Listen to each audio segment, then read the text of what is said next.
Swear.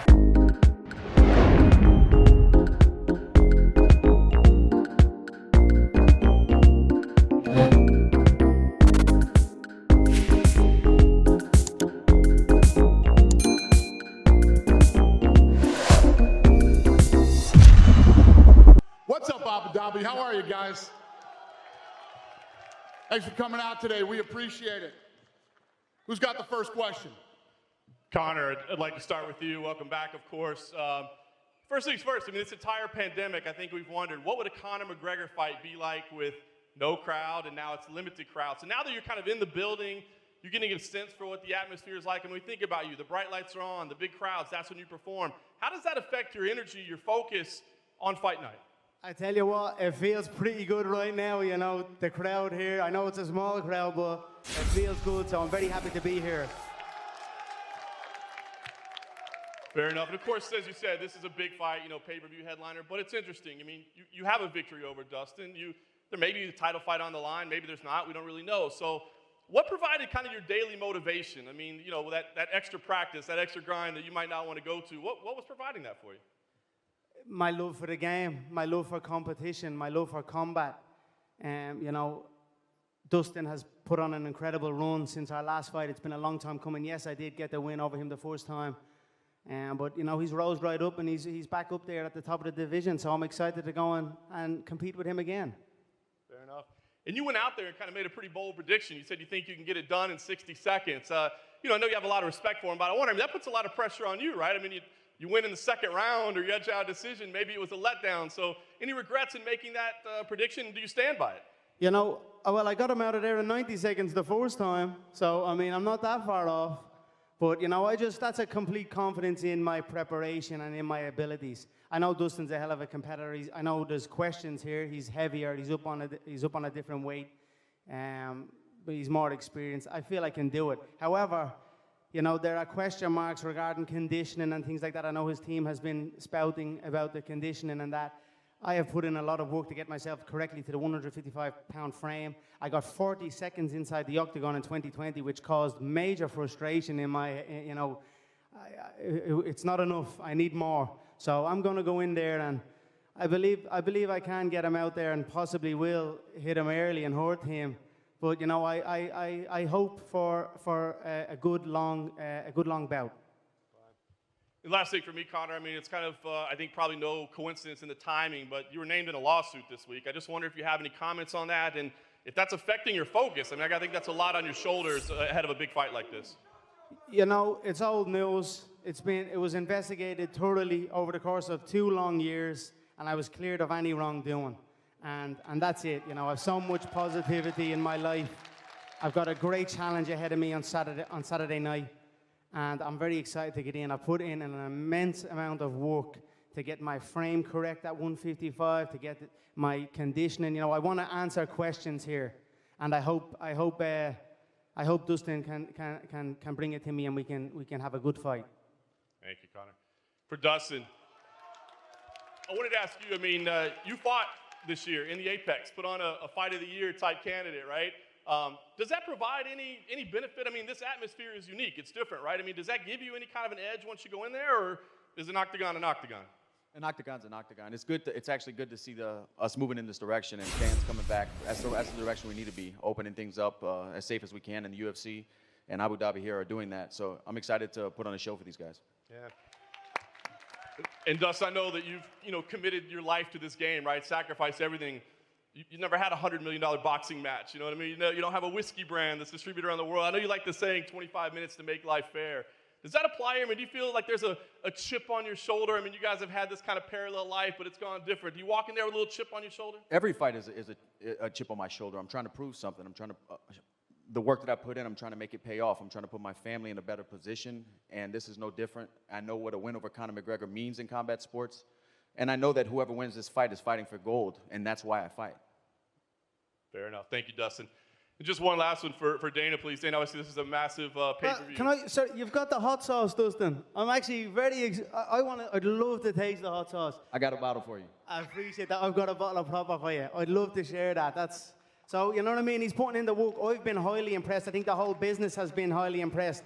After that loss, many, many years ago. He rose up, became champion. He's given so much back. I'm honored to share this octagon with this man. I know we have this competitive fire, and it's still there. There's still that in us, you know. There's no denying that. We have a clash, and it's going to be a good firework-filled bout.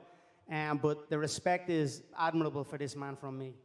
I don't want to make it seem like we're up here giving each other back massages, but Conor's, I just want to clear the air. Conor's team, McGregor Sports Entertainment, did reach out to my foundation, and they are, starting the donation to the Good Fight Foundation, and we have huge, huge plans for that. So, Conor, man to man. Pleasure, brother. My pleasure. Thank you. You're going to help a lot of people Yes, with that. Yes, and you. And then question for Conor. Max Holloway declared himself the best boxer in MMA. You kind of laughed at that on Twitter. So I'm wondering, how would you rate the three gentlemen up here's boxing compared to yours? I tell you what, the last press conference I done with Cerrone, it was just myself and Donald up here.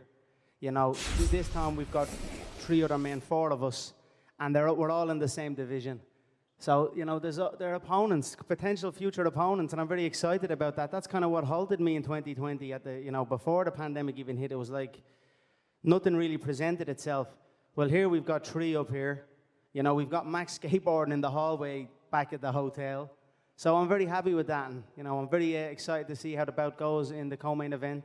I know the two men know the magnitude of where they are at, and I'm excited. You know, that's gonna breed an exciting, fight-filled fight. You know what I mean? It's gonna be a lot of power thrown. I would tell the 2 lads if there's any stalling or any situation like that, you know, to be separating and let the shots fly, because there's a lot at stake here, and I wish both men the best of luck. For you, Dana, right here. Khabib did an interview yesterday saying he still doesn't want to make his mom upset by returning. Have you seen that interview, and have you spoken to him again since your initial conversation? I told you guys, we'll see what happens this week. We'll get him.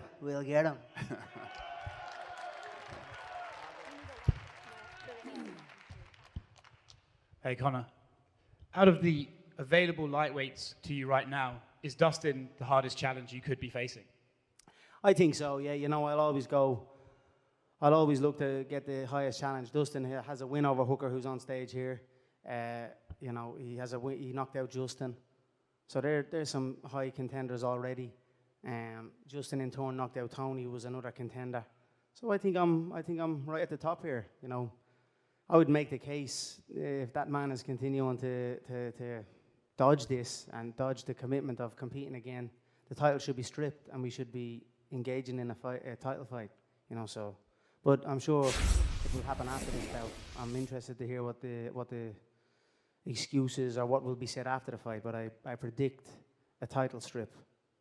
Going off prediction, you said it's going to take 60 seconds to beat Dustin. It might go longer. But do you have the shot in mind already that you want to finish him with, or is that something that presents itself in the fight? I have a million shots. I have so many weapons in my arsenal.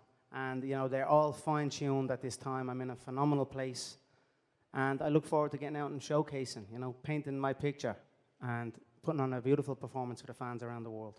Do we have an update on numbers for this card? You've got the return of Conor McGregor. We've got some fans back. But pay-per-view-wise, how is this thing trending? Very good. Yeah, no, this thing's trending great. Yeah, it's good. It's going to be good.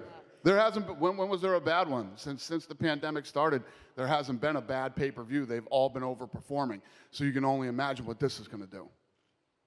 Thank you. Hey, just a quick one from me as the unofficial lightweight tournament commissioner. I just wanted to get a verbal confirmation, you guys, because, listen, Charles Oliveira with the victory only over Tony Ferguson. He's pretty much through to the semi-finals now. We've got Justin Gaethje probably to come into the mix, but of course, it's about you guys, the semi-final spots at stake. Even if 1 or 2 of you come out of this weekend and fight for the title, I think most media fans, we want to crown a new undisputed lightweight champion by the end of the year. And I just want to get a quick confirmation Book it, from each of you that you're in. Book it, I'm in. Yes, sir. Michael, are you in? Book it. Dan? Dustin? Let's go. Dan? I didn't even understand the question. Yeah, I'm in. Thank you. Dana, you're welcome. All right. Hey, Conor, you looked like you had something you were about to say there when Dana was talking about the pay-per-view numbers. So Yeah, it goes without saying. You don't got to come up and talk about EA Sports, UFC selections and all this type of thing. when it comes to me. You know, the pay-per-views are trending. The Embedded has been record-breaking again. It's almost double. The first episode of The Embedded is almost double than all of the other Embeddeds that have came out in 2020, bar one, McGregor Cerrone. So it's trending in the right direction. I'm very excited about it, you know. I'm very excited to give these guys a platform here, you know what I mean? And like I said, and I'm happy to hear Chandler say this and Hooker say this, you know, take your chances and reap the rewards here. So that's it. So there's going to be 2 cracker fights, and I'm ready. And as the guy from BT said about the tournament, book it, we're in. And that's amazing. Let's go. One more for you, Connor. I know you kind of said at the beginning the narrative about your conditioning and everything going into this fight. Can you just expand on that? And why do you think there are those doubts about your cardio? You know, I think it's a myth. Obviously, I had the Diaz one, the first Diaz fight. I went from featherweight, and then a month or so later, I was at welterweight. You know, that's obviously going to have impact. And then there was other issues. But, you know, I think overall it's a myth, and it's a myth that's, you know, it's out there, and that's it. I hope we can answer it, and I will answer it in time. At some stage, I keep showing up here. You know, someone's going to be able to stay in the pocket with me and stay in there and fight with me. And I hope it's this. I hope it's this Saturday night. Do I think so? I do not. I'm in some shape here at the minute, and I tell you this now. I am coming to put on a masterpiece. So I'm excited about it. And just one for you, Dustin. I know you said prior to the fight with Dan there that you didn't really like that there was a certain expectation that you would win going in, and you kind of relish being the underdog more. Can you just speak a little bit more to that, and do you feel at your most comfortable going into a fight like this? I'm not sure if I relish it, but of course I want to be cheered when I walk out, but I'm acquainted with it. I know the feelings, and I've been in this position time and time again. That's just it. I'm just acquainted with it.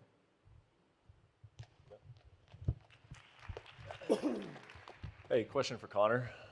How you doing? I've enjoyed listening to you talk about, you know, getting the frame right for 155, and it struck me that it's kind of crazy that you've only competed there twice. You've been in the UFC for, 7 years? You've only competed at 155 pounds twice. Is that your ideal weight class, do you think? Do you think that's where you operate at the highest level?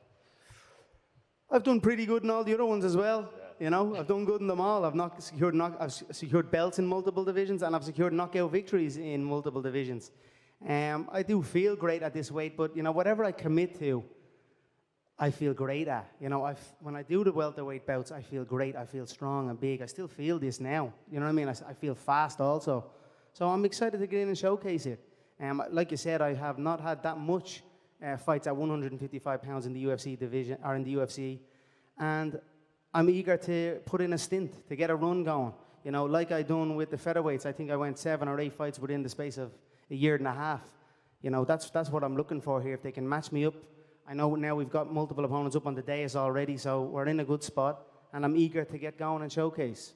I feel this is the best I have ever been for sure, and I'm at 155 pounds. But, you know, if I go back to 170 pounds, you best believe that'll be the best I'll be at also. So it is what it is. Yeah, and you, one tweet that you made, I don't know exactly when you put it up, but you said that after you won the 155-pound belt, you wonder maybe you should have jumped up and gone for that 170-pound belt right away. And I just wonder, obviously things have worked out well for you. The Mayweather fight made you a whole lot of money, but have there ever been, do you think about that sometimes? What would have happened had I not left the sport? Sometimes I think, man, I should have just stayed in the featherweight division and fought Ricardo Lamas and all those type of guys, you know what I mean? And just been in the featherweight division. I always look to challenge myself and seek greater heights. And you know, although I have been the champion at 155 pounds, I have not had much time at this weight in the UFC, and this is what I wish to do now. Last thing for you, I wouldn't say that the security team was necessarily concerned about it, but they were very aware that you were going to be in the hotel this week at the same time as Khabib. And I was just wondering if that is still a warranted concern, or I mean, have you guys passed that part of your relationship that you could be in the lobby of a hotel and we wouldn't have to worry about anything happening between you guys? You know, all of those events were 2018. It's now 2021.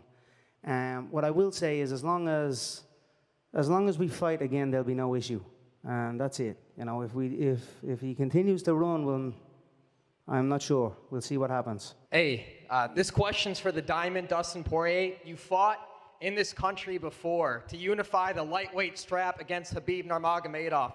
Is this stage greater for you than UFC 242?